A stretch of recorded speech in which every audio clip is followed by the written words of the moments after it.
আওয়ামী লীগ সেকুলারিজমে বিশ্বাসী। আপনি সেকুলারিজমে বিশ্বাসী না? নো, আমিও বিশ্বাসী নই, ইসলামও বিশ্বাসী নয়। মানে কি আমাদের খুলে বলেন, কেন বিশ্বাসী না? সেকুলারিজম সবার আগে মানুষ সত্য, তার উপরে নাই, এরকম একটা কথা তো আছে। হ্যাঁ, এটা কোনো কবির কথা।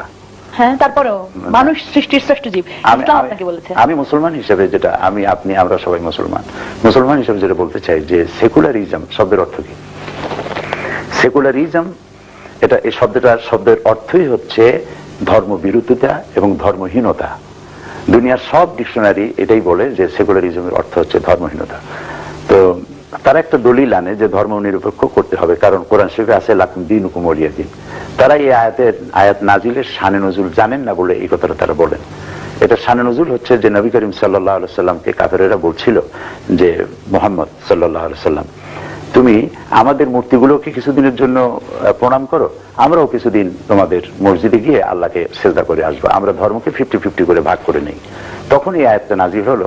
আল্লাহ তাআলা বলেন, কুল ইয়া আইয়ুহাল কাফিরুন লা আ'বুদু মা তা'বুদুন, বলো হে কাফেরেরা, তোমরা যার ইবাদত করো আমরা তার ইবাদত করি না, আমরা যার ইবাদত করি তোমরা তার ইবাদত করো না। সুতরাং লাকুম দীনুকুম ওয়ালিয়া দীন, তোমাদের ধর্ম তোমাদের জন্য, আমাদের ধর্ম আমাদের জন্য, ধর্মকে 50-50 ভাগাভাগি করুন কোনো সুযোগ নেই।